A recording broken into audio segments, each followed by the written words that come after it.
1. Welcome to Made for More Living. One small step for man. With Johnny Jennings. Kick the tires and light the fires, Big Daddy. The fastest and most exciting hour of news, events, and real estate in Northern California. And this is a fact that was proved. Powered by eXp Realty. Online at madeformoreliving.com. Does everybody know what time it is? Get ready.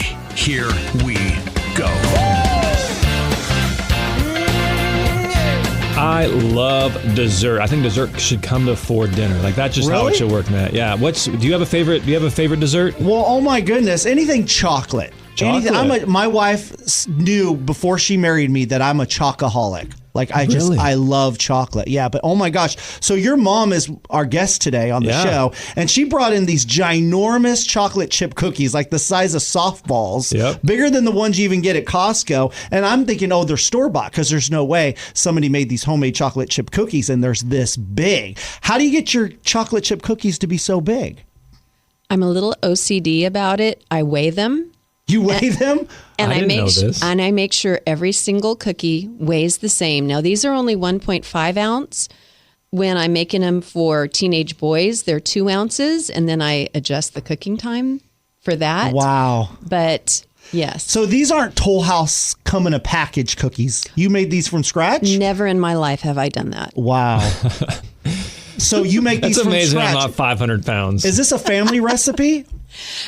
It is Toll House. Oh, it's a Toll House recipe. But the one of the secrets is you double the chocolate chips. They say to put in there. Double of them. And do you use butter or? No, I'm a Crisco all the way. Oh, wow. That's so these are super healthy for you. Absolutely. There you go, super healthy. Absolutely. Yeah, no, I'm just saying, these are sitting like right in front of me, so it's going to be hard to do this show without having a chocolate chip cookie shoved in my mouth. So that might happen at one point during the show. So we stepped outside on the balcony because here at the studio they have this great balcony, and we were standing out there, and then we came back inside, and half the cookies were gone. Really? Somebody grabbed half the cookies. That's what happens when you work at a radio station. They're like, yeah, and then Valerie, my mom got stopped in the hallway, and she's like, one of the show producers here was like, hey, who made the cookies? Did you make the cookies? And he's like, I'm a cookie connoisseur. These are fantastic. They are. They're great. So, you got to smell them. Smell is always key. You can tell store-bought versus homemade just by the smell. Yep. That's absolutely. So cool. So why do we have your mom on the show today? Well, because she has kind of been an observer of Valerie and my real estate journey, and we've also helped her sell a house. She comes to us for advice, and I thought, you know what? Rather than try and guess what the consumer or what the listener is interested in, why don't we just ask one of them? Sure. Have one of them on. And your mom's not biased at all, right? She's not biased at all. So we want your honest opinion. I will say this, though.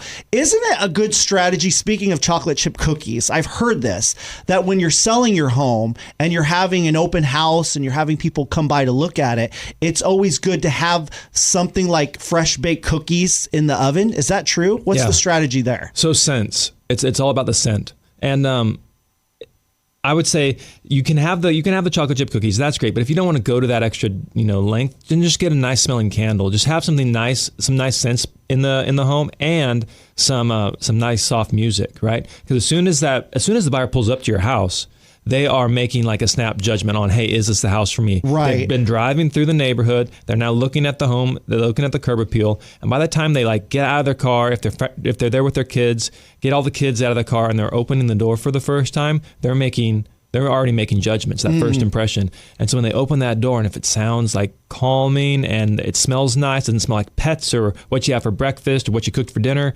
then it's like, oh, it's a very welcoming feeling. Right. So yeah, cookies. Better than like fresh paint smell or anything like that. Like construction has been done recently. You want it to smell like it's going to be your home, not an empty piece of construction. So I would say, now we're getting a more personal preference here. I would prefer fresh paint. Really? Prefer fresh paint over dog, over meals, over just like lived in like that kind of homey smell. Musky, shall we say? Yeah. So I would prefer like clean. That's what we coach people on. Clean. What would you prefer? Yeah. What would you want, Mama? What do you like when you walk into a home for the first time? What do you want to smell? Wait. Before she answers, think about when you walk into new builds. New builds are hotels. These are also good examples. Like Marriott has a certain scent when you walk into a Marriott. Oh, really? Yeah. And new builds, they also have air fry. They actually, like, we actually have one in our house, our personal home, where it's a industrial thing that they change these filters out because it's all engineered to promote good feelings. Good feelings promote buying. Interesting. What would you want, Mama?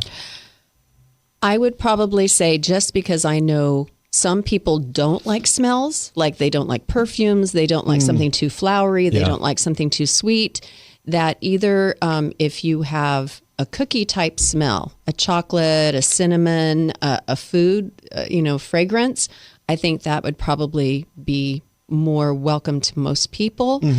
But Yeah, I that's love a good I point. love the fresh paint smell though too. You can't take it too far. Like if you have this overpowering scent, like there's this candle Valerie has, like she lights it for 5 minutes and the whole house smells like it, and she blows it out, and the house still reeks of this candle. It smells delicious, but it's like too much. It's too much, right? Yeah. So you don't want to go too far with it, but yeah. But it's good. It's a good strategy if you're trying to sell your home to make it appealing to everyone that's coming by to visit. Absolutely. Right? It's an easy because it's an fix. emotional thing, right? It's Yeah. not just it's not just a logical money and cents thing. It's a very emotional experience. Especially if you're looking at it from the perspective of my family's going to live here. If you're an investor, then it is money and Right. cents. But if you're looking at it from, hey, like we're moving out of an apartment into a home, or we're moving out of this home that we've been in forever into this new home, we're going to have to make new memories and new family traditions in this new home. Yeah, it really, and it's so affordable. Like people are always worried about, like, what do I have to do? How much work do I have to put in the home? If you just deep clean it, and if the house is clean and it smells nice when the home is being shown, that goes so much further than putting a whole bunch of half-done projects into the home. So anyways, that's a lot about smells. There's a whole rabbit trail there.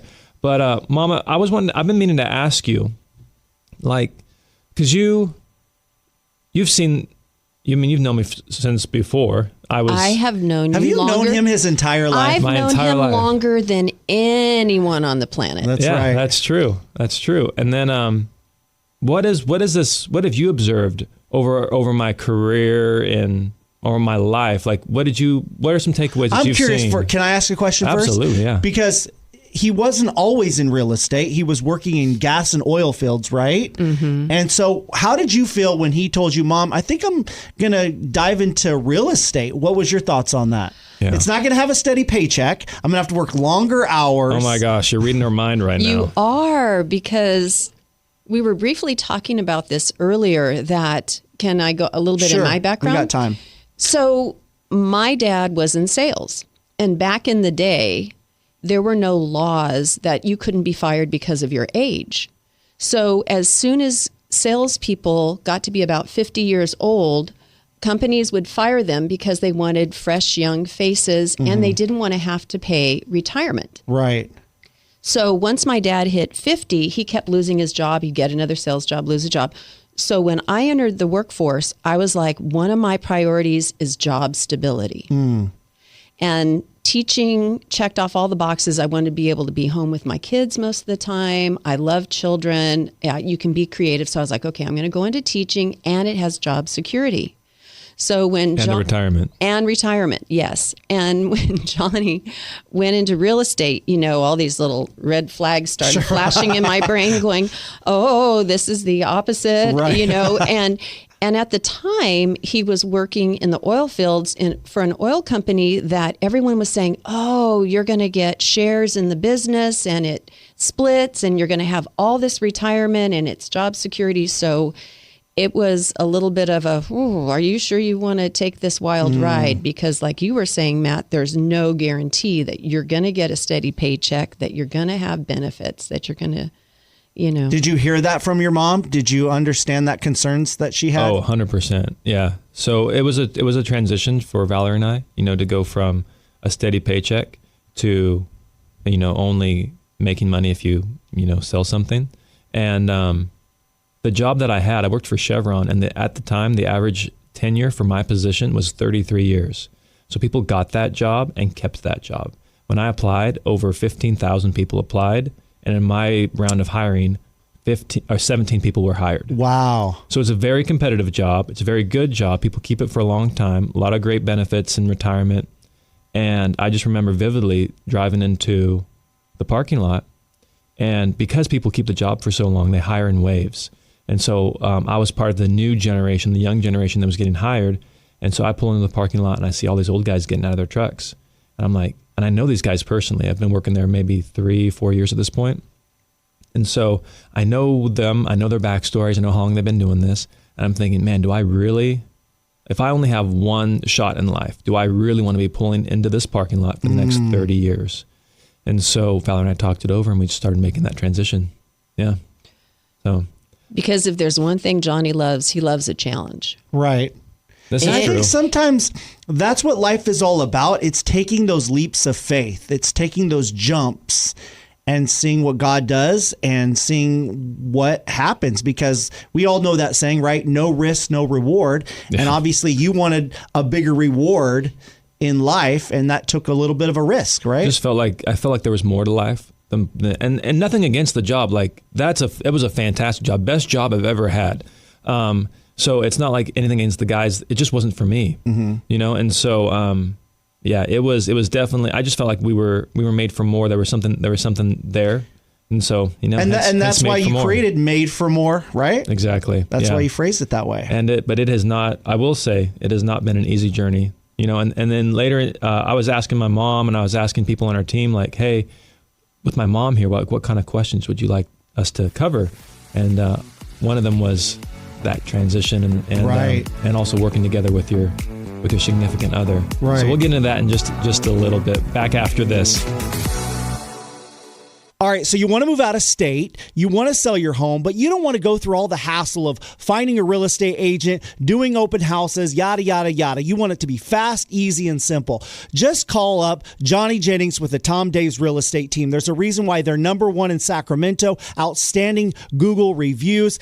Hey, you know what? They'll even give you a all-cash offer no matter what kind of condition your home is in. So if you're curious what kind of offers you would get on your home, go to tomdaves.com. That's TomDaves.com, or give Johnny Jennings a call. We trust him. You should too. 855-TOM-DAVES. 855-TOM-DAVES. License number 581837. This is Made for More Living with Johnny Jennings, powered by eXp Realty. Online at madeformoreliving.com. Mama, was there ever a time in your life where you just wanted to, because we're coming up, this is a leap year, so just talking about that, but take a leap of faith. Like maybe you were scared about something, take a risk, and maybe you weren't 100% sure that you wanted to do that, because I know you're not a big risk taker. No, I'm not. So back in the day when you were just a couple years old, we found some property. Who was president? I'm not sure. Was it Clinton? It was 90, 92? I think that was Bush. That would have been the end of George H. Bush's presidency. That would have been the beginning of Bill Clinton's presidency. Yeah, okay. So. Well, first of all, I'm a country girl. I grew up surrounded by fields, living in the country. In fact, most of my life, I have lived with a field across from me. And so I don't do well in the city. And we found some property. It was 20 acres. The real estate agent lived right next door to us. And he said, hey, I've got this property, 20 acres. But I'm a stay-at-home mom with 3 little kids. And my husband's a teacher. And so we weren't abounding in money. And he said, well, just come out and look at it. And immediately fell in love with this 20 acres outside of town. It was gorgeous. Was this here in Northern California? No. This is in Kalinga. This was... So Kalinga, you're heading south from the 5. It smells really 3 bad. hours, yeah. Oh, Harris Harris Ranch. Okay. That's where. So, what was it about the property, though? Like, why we were like, this is the one? Oh, it was so gorgeous because there was nothing around. It was the end of where it was just fields and cattle and grass. And you could see the expanse of the valley, of the hills. Yeah. And it was just so gorgeous. And it was like, oh my gosh, how are we going to afford this? But we have got to get this property. So came up with kind of creative financing. And I said, how about we just pay, because it was owner finance, because it was undeveloped land. We just pay interest-only payments to the people that own the land until I go back into the workforce as a teacher, and then we'll make big payments and pay it off in a couple of years. And they agreed to that. And the real estate agent said, I have never heard of this before, but we'll give it a go. And so they went with our price. It had only been on the market for a couple of days. I mean, we were the first people to see it, too. It was fast, too, and they took it. It was fast, and they took it. And they said, yeah, we're good with that. We don't need the money right away. So we paid them interest-only payments for 4 years. And then I went back into the workforce when the kids were in kinder.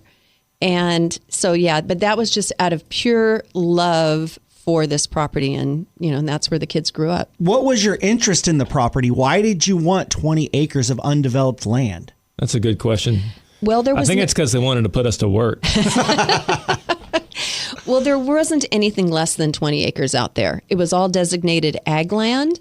And another thing we thought was kind of interesting was you could put them multiple homes on the property. So we thought, we're all going to live on this property forever, and the kids can build their home on here, and we're all going to be, together forever. And so it was kind of that long-term vision of being out where it's quiet. We could make as much noise as we wanted. We had no neighbors. We could blare our music, and it was peaceful, and it was gorgeous. Yep, it was a fun place to live. And so what's the ending of that story? You finally purchased the property, and you're all living there together on the property now? No. Wall-built houses? You're being loud? You go into a home or you go into a work job and you think, okay, this is going to be it forever. And then life throws some curves, and the whole thing is, are you going to bend or are you going to break? Right. Like a tree. And so you just go, okay, this was wonderful, but got to live there for 20 years. Oh, wow. And still it is the screensaver. It is the wallpaper on my phone, is my drive up to the house out in the country, because now I'm living up here. But that's so cool, though. But it paid off. It was a risk. It was scary. You obviously couldn't afford the payments. It was something that you were looking towards down the future. You didn't see that reward right away. It took a long time to really invest and see the fruit of taking that leap. And the trust of the buyer to say, the seller to say, no, we're going to trust you to make these payments. Right. That blows my mind that they were willing to take an offer with it being brand new on the market like that. Did you know them personally? No, we didn't know them at all. Okay. Yeah, because small town, everybody knows somebody. We knew the name. We kind of knew of the family. What was their name? Do we Walkers. Remember? Oh, gosh.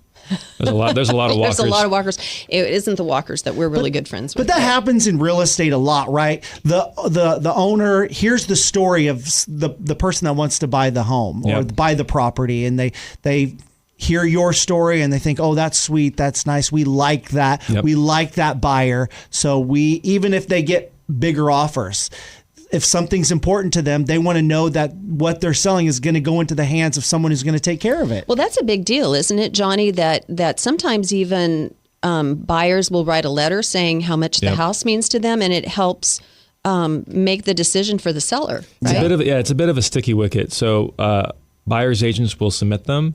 Some listing agents will not present them because fair housing, you're not allowed. Like, what if this is a certain demographic of family and they submitted the offer, and not because of the demographics, the seller picked somebody else. But what if that buyer then goes, well, you just didn't pick us because we're this demographic. That could be tough. You're right. So there's a sticky wicket there. But then I also come across sellers who are like for example, we have a house coming up in Rancho Cordova. It's a very affordable price point. And the sellers are adamant. It used to be their mom's house. The sellers are adamant, hey, we really want a young family to buy this house. And so, if somebody does submit the letter and that letter gets to them, then that would have an influence on that seller about who, like if it's a single person or a young family and there's comparable terms, they might go with the young family. So you're right, it does play a role in it, but as a listing agent, you got to be careful. Sure. But some buyer's agents are really aggressive with that letter. They'll actually embed it in the offer. Like, they'll submit the whole offer with the PDF as one solid PDF. So now the agent has to go in and split the PDF to get the offer letter out of there if they're presenting offers to their buyers or the sellers. But especially when you're in a market where there's multiple offers, even in the first weekend, you got to figure out ways to make your offer stand out, right? Yeah. No, you do. But so we just put a house in contract. We had 18 offers on it. People are wondering all the time, hey, when's the market going down? Is this going to, our interest rate's going to make it less competitive? This is in February, right? At the time of this recording. And so 18 offers. That is just absolutely crazy in a 7% interest rate market. And the house went for $60,000 in contract for over $60,000 above list. And they waived their contingencies. So if that house doesn't even appraise for that value, and that's in today's market. And so when you have 18 offers on a home, that's a lot of letters to read. Right? Yeah. And so is the seller really going to go through and read all those letters? They'll probably only read the letters of the strongest offers. Right, the ones that have good financing. Right. Good financing, good terms, those types of things. Well, that's why we were shocked, really, because we didn't even offer their asking price for the land. And we were their first offer, and they still took our lower price. Really? And yes. We asked, actually, I can say it was $60,000 to get the 20 acres, so we can tell that was a long time ago. I didn't know that, yeah. It was, they were asking 60, and we offered 55 with owner financing, and they went for it. So I would say don't be afraid if you really, really, really want something, land or a home, you can try to be creative. Absolutely. Make an offer. Like if you don't make an offer, it's 100% going to get rejected. So just always make an offer. That's what we're always telling buyers. Just make an offer. It doesn't cost anything to make an offer. Right. Well, I'm embarrassed. Well, I don't know if I don't want them to think less of me. Nobody cares, right? We're not in junior high anymore. Yeah, we're not in junior high. So I heard this great quote. People in their 20s care what other people think about them. People in their 40s don't care what other people think about them. People in their 60s realize nobody was even thinking about you in the first place. That's it. It's That's true. where I Love am. That. Yeah. So just jump to the 60s. Nobody's even thinking about you. But so speaking of risks though, when Valor and I got, transitioned into real estate, and you were talking about you were worried, Mom, about not having a steady income and things like that. What else did you observe? Because I know there's a lot of people listening who might be thinking about doing the same transition. I think what helped with me was knowing the character and the integrity and the perseverance and drive that you have. So you love a challenge. You do this crazy every birthday challenge that we can talk about another time. But you feed off of a real severe challenge. If anyone says it can't be done, Johnny's going to say, okay, let's do it. And so I knew that no matter what, you weren't going to quit at the first sign of trouble or any kind of problem that would come up, that you would find a way to leap over it. Mm-hmm. And so knowing you and your perseverance and your work ethic, I thought if anyone's going to make it, they're going to make it. And you and Valerie as a team, because of the way that you guys are so strong together, I really have not been seriously concerned. Yeah. And we were, I don't want to say we were like reckless, but we were smart about it. Like making a big change like that, there's a certain element of risk to it, but we transitioned slowly. So first of all, I had to get it cleared with Chevron, because technically moonlighting is not allowed. And my boss at the time said, yeah, that's fine, just as long as it doesn't interfere with your work here. And so I said, great. And then I quickly realized, so I would go to work clean, come home dirty. very. And then I'd have to shower real quick, and then I'd go to the office and start working in the afternoons. And it was definitely not the easiest thing to be working two jobs like that. But I also realized early on how much work it entailed, and so that's why I enlisted Valerie.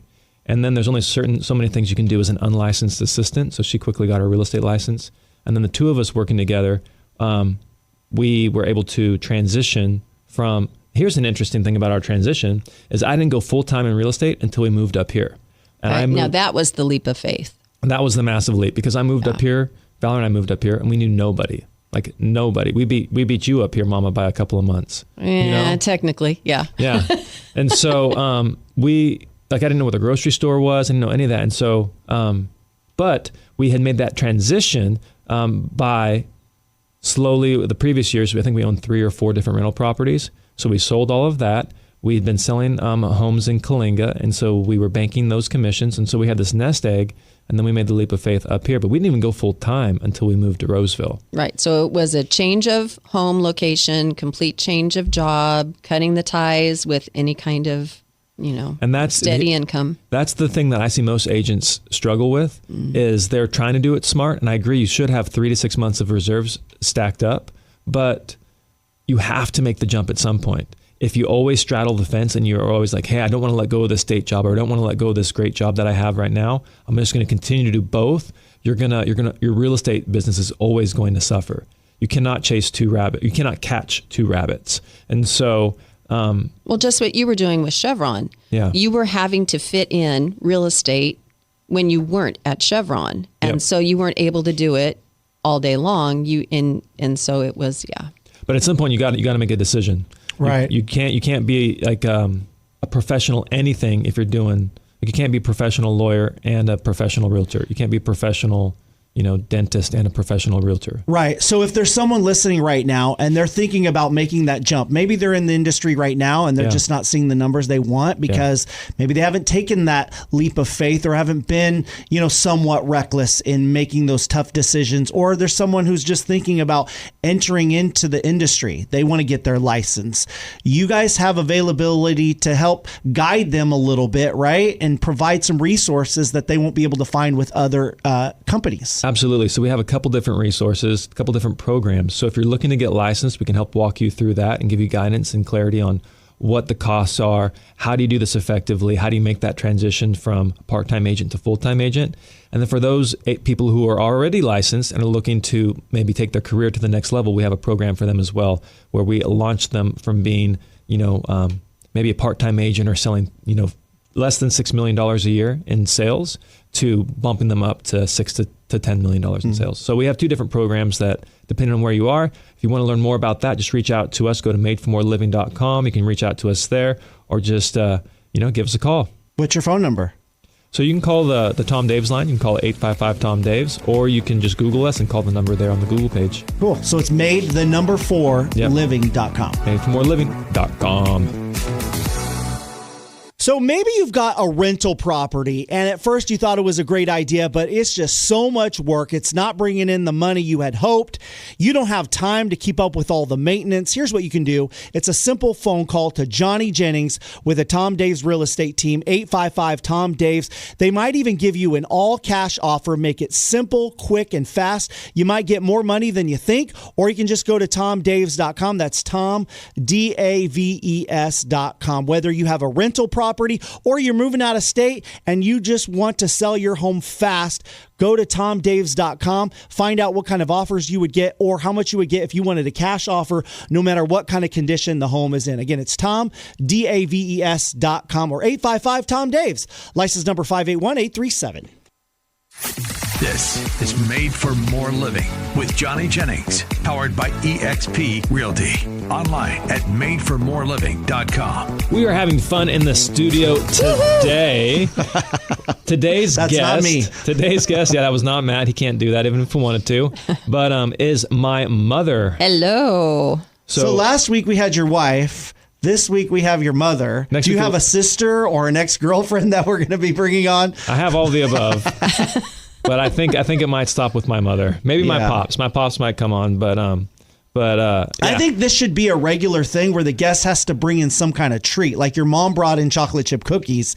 Next week, I think in order to be on the show, they have to bring in some kind of treat. Hey, I'm not opposed to that. I'll come again and bring my chocolate chip cheesecake. Ooh, oh my gosh. That's next week, right? That's the best one. Yeah. It's now It's now a baking cooking show. Great Sacramento cooking show. Yeah. Baking show.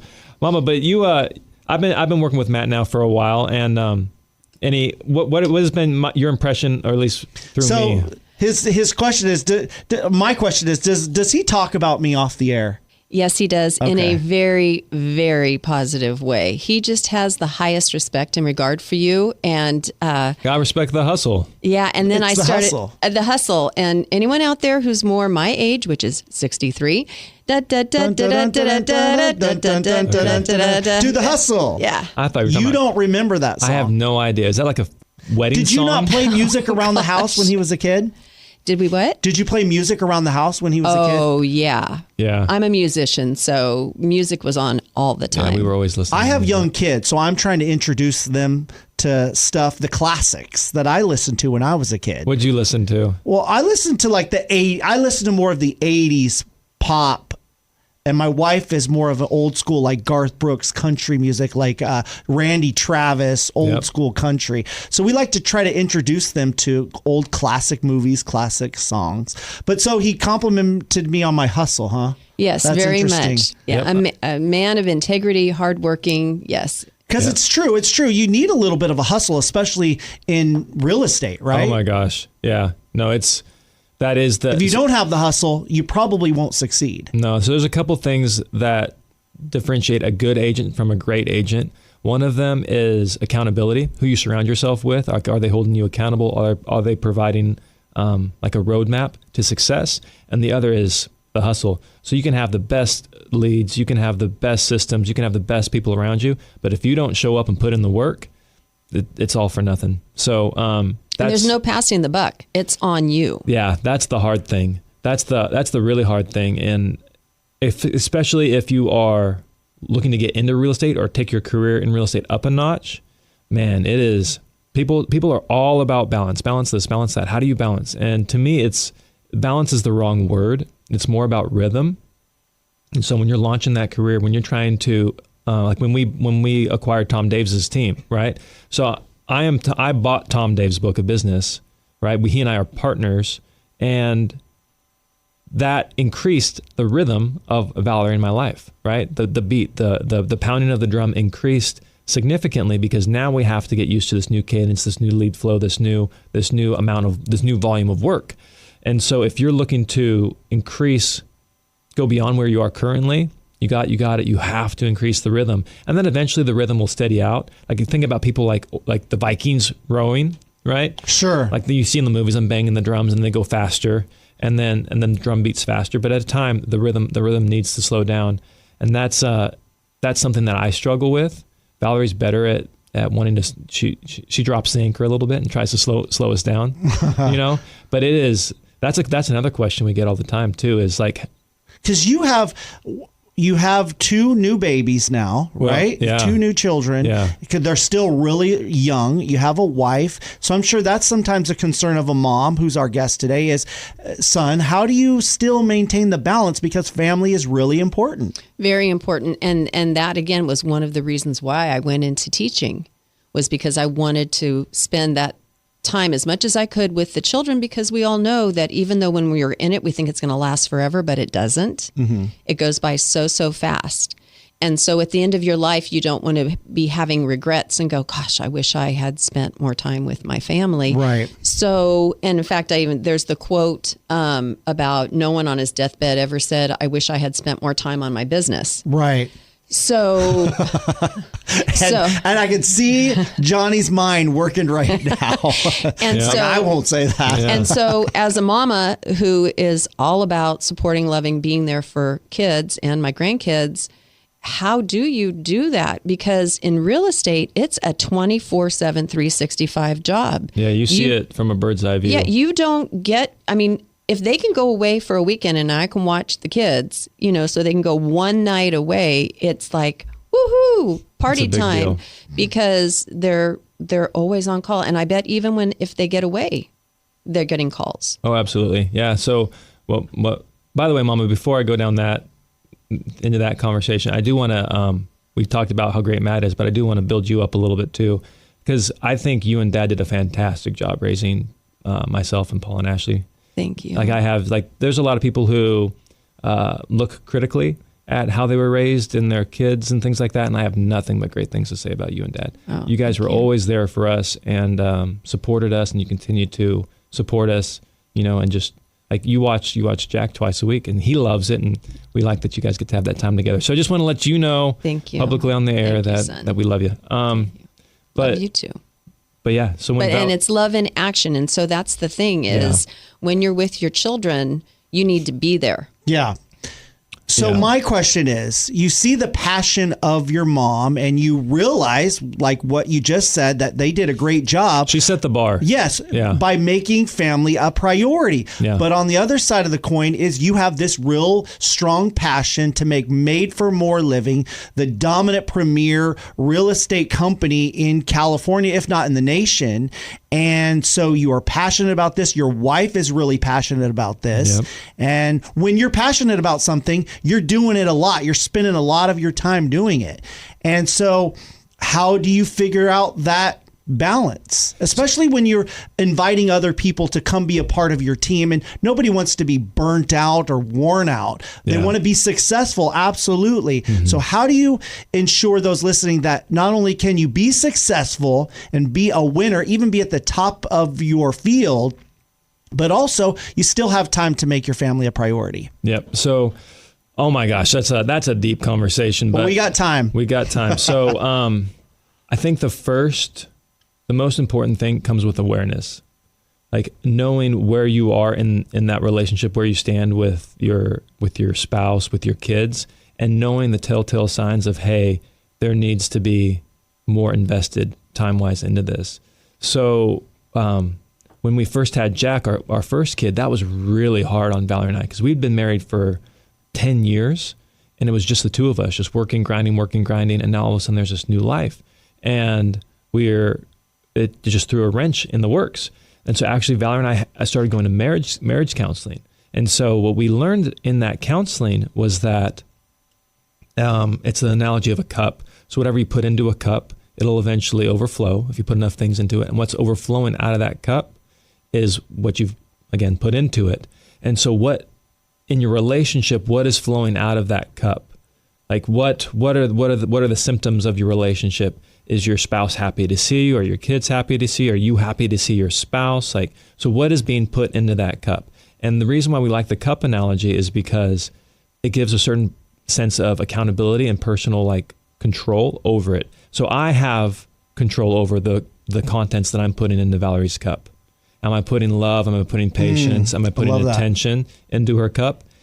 Similarly, she has to be putting stuff into my cup. So that leads us to the next thing. So once you understand the awareness of, hey, why is the child acting this way? Why is my wife behaving this way? Why am I having these thoughts, positive or negative, about the relationship?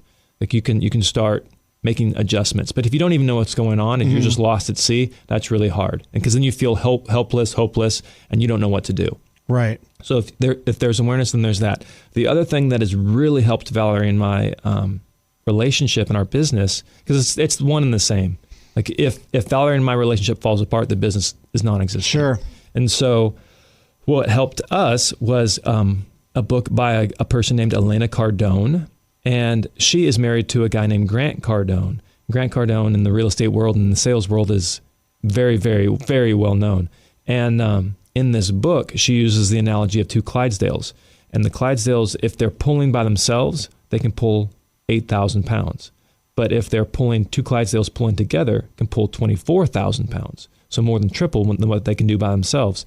And so when Valerie and I were starting this business and making that transition from a steady paycheck to, only a 100% commission-based income, there were some problems there, and we had to get on the same page. And so I would say you have to have awareness of where you are in your relationship and do regular check-ins. Like Valerie and I aren't the best about it, but we're supposed to do check-ins with each other, have time set aside on Sunday evenings. Like, hey, how's the calendar looking? How did I serve you? How are you feeling about things? And then have that conversation. So awareness and then being on the same page. Like if you're looking to get into real estate or if you're looking to start a new business or something like that, and you have to make sure that your spouse and even your kids are on the same page. Like obviously we started this before Jack came on the scene, but if you have children, like sit down and tell them, hey, this is what it's going to look like, because it takes a lot. So what is it? The shuttle uses up the vast majority of its fuel at launch.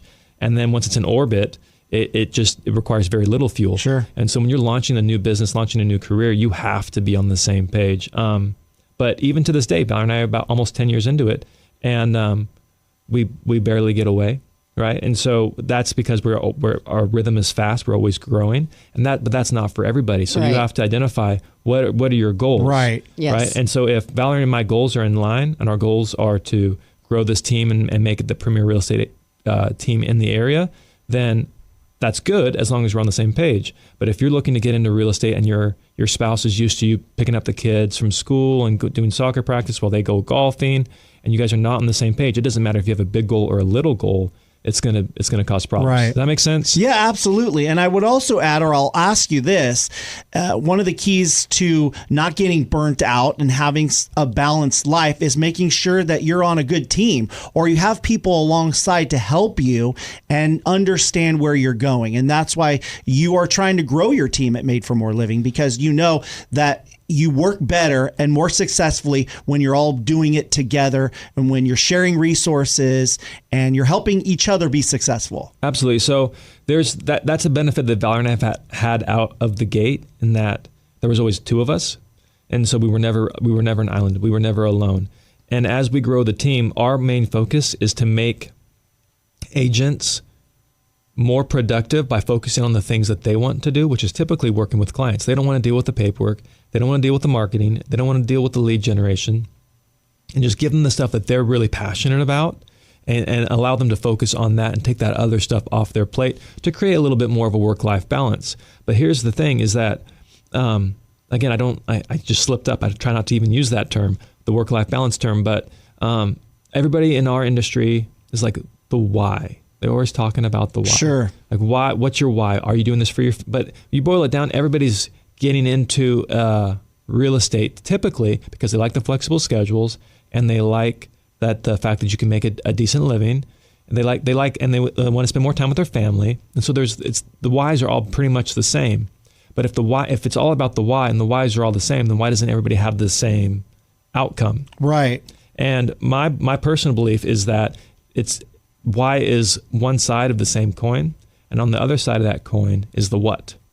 And what are you willing to sacrifice in order to attain the why? Mm-hmm. Okay, so if you're not willing to sacrifice weekends, if you're not willing to sacrifice nights, if you and your spouse are not on the same page, if your kids are not on the same page and understand what you guys are working towards and working for as a family, and you're not on the same page with the what, the why is not going to be enough to pull you through the fire. So anyways, that's my 2 cents. Does that provide any clarity, Mama, or anything you want to add? Yes. Actually, going back to you saying, as a parent, even though I had a lot of time with you because of my work schedule, as I go back and reflect being a grandmother, what do I wish I could have a redo on? Oh, that's good. And there are several things I wish I could have a redo on, but I would say if I could pick just one, it's communication. I wish I had spent more time, just not great amounts of time, but having a time where I just focused on that child and they got to just talk and just say how they're doing, maybe have specific questions to ask them, but just enjoy that child and have them feel like they can talk. Have them feel seen. Yeah, because my mom was a professional cake decorator, but she did it out of her home. And so I remember coming home from school and just sitting down and talking to her, about my day and everything. And I think that you can spend a lot of time with people, but are you really communicating? Are you really sharing life? So. Yep. And you have to have people around you too that are willing to communicate authentically. So for example, like if there's something bugging Valerie and she's not communicating that to me, then I'll have to do some sleuthing and see what's coming out of her cup. But it really helps if everybody's on the same page. And so we do have a nanny. We have a nanny that helps with us. She's fantastic. And so she told Valerie and I yesterday, hey, Jack's really asking about you guys. Is there a way that we could do lunch together? So later today, we're going to be having lunch together. And so she's going to bring lunch over to the office. And so just having people like that, like you said, Mama, open lines of communication. People have got to communicate. It changes everything. Absolutely. Back after this.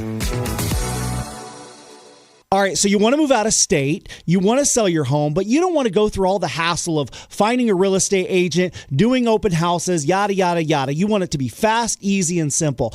Just call up Johnny Jennings with the Tom Daves Real Estate Team. There's a reason why they're #1 in Sacramento, outstanding Google reviews. Hey, you know what? They'll even give you a all-cash offer no matter what kind of condition your home is in. So if you're curious what kind of offers you would get on your home, go to tomdaves.com. That's TomDaves.com, or give Johnny Jennings a call. We trust him. You should too.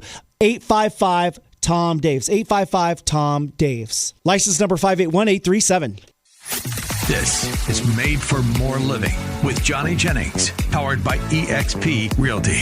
Online at madeformoreliving.com. We're back and we have my mama on the show today, and we're just talking about real estate and how things have changed, and just talking about real estate agents and work-life balance. But Mama, when you bought your first home, what year was that? 1983, and it was very unusual circumstances because we lived in Coalinga and they had just had a major earthquake.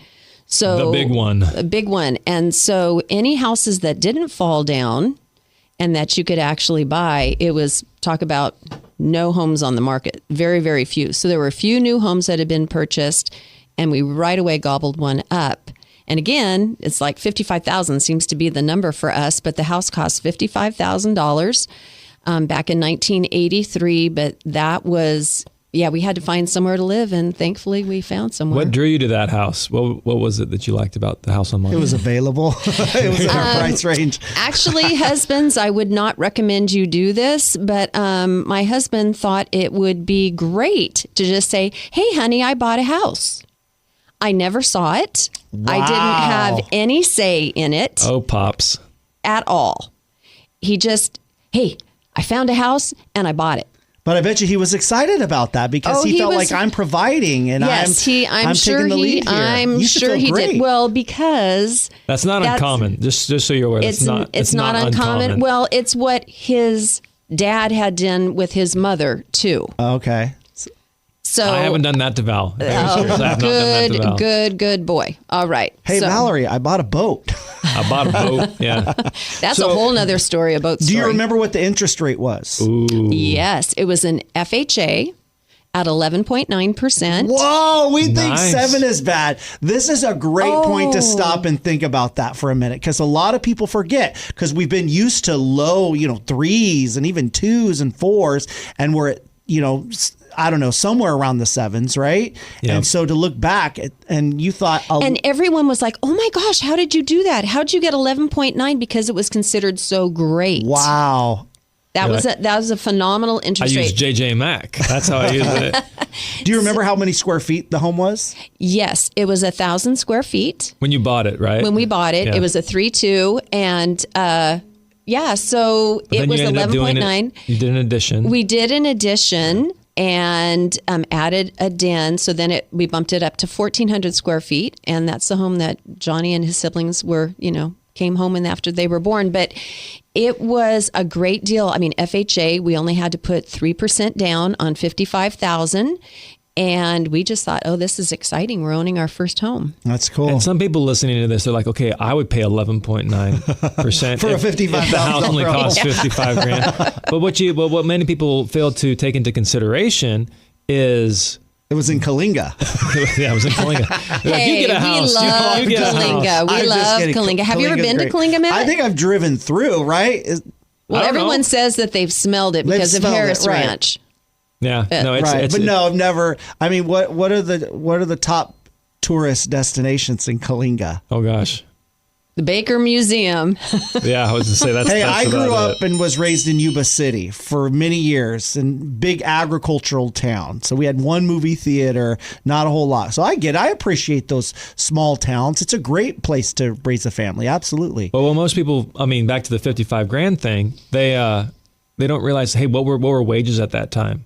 Right. What is that? That home today is probably worth $250, $300, like low $275 today. Right. It's probably what that home would sell for. And so you're thinking, okay, well, that's not a lot. Well, hey, back to the Coalinga conversation. It's location. Right. But when you're looking at homes, whether it's in the Sacramento area or anywhere in the country, you have to figure out that, or you have to realize that appreciation, real estate, your primary home is a hedge against inflation. So sometimes the housing market will outpace inflation, and that's where you're starting to make some money. But oftentimes it's just keeping track. It's 3 to 4% every year, and inflation is typically about 3%. So it's just keeping pace with inflation. So when you hear $55,000, you're like at 11%. Just change that into today's numbers at 11%, right? And so it's you're not comparing apples and oranges; it's apples and apples.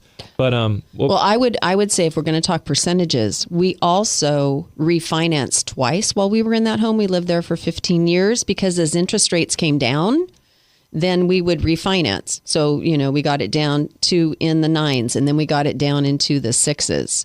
And that saved a lot. Yeah. Then the 6s, and here you are, back in interest rates like what we have today. Right, exactly. Yeah. When I bought, maybe I did do that to Valerie. I don't remember Valerie seeing the home. Oh man, it's a Jennings thing. It's a 3-generation. It's a John thing. Sorry, Jack. Jack's future wife. I'm going to have to talk to your future wife. Oh my gosh. But yeah, maybe I did. But Valerie and I weren't married, and I wanted, to have a house for her when we did get married. And so we were living in Bakersfield at the time, and we went with a family realtor who Valerie knew. And so at least I did that. Valerie picked the realtor. And but I used every single last penny I had to buy this house. And I remember vividly being on my bachelor party and the lender calling me and being like, "Hey, I know I said get you $10,000 extra in this grant. We got you that, but guess what? My fees have changed and it's going to cost you an extra, whatever it was." I was like, "You got to be kidding me. What's the benefit to this program?" So the lender was a little bit shady. So I had but I wanted to close the deal. I was too far into it. The wedding was a couple days away. And so we closed on it. But what I learned in that process is how important inspections are, because I vividly remember having no money left. And then all of a sudden the house starts flooding because the main line was backed up. So hey, it's not always roses. Again, it's taking a leap of faith. Oh, yeah. If you're really sure you want something, you go for it, and then you just deal with things as they come.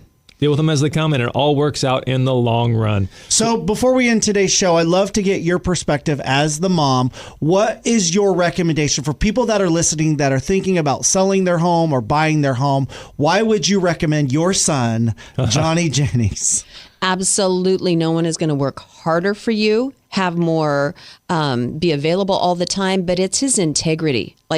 He's so honest. He is always going to tell you the truth. And so that's why you can trust him. And I know that trust is a huge factor in your real estate agent. You've got to be able to trust them that what they're doing is for your good and for your best, to enable you to get what you're wanting to get. So no one's going to work harder for you. And I'm saying that honestly. No one's going to put out more effort and be more honest than Johnny and Valerie. There you go. Thanks, Mama. All right. She should be doing your endorsements on the radio. Yeah, she should be voicing your commercials. Maybe that's in your future, Mama. You got a new job. That's right. Yeah, I'd love Thanks to. for being on the show, Mama. It was a pleasure. Oh, I loved it. Thank you, son.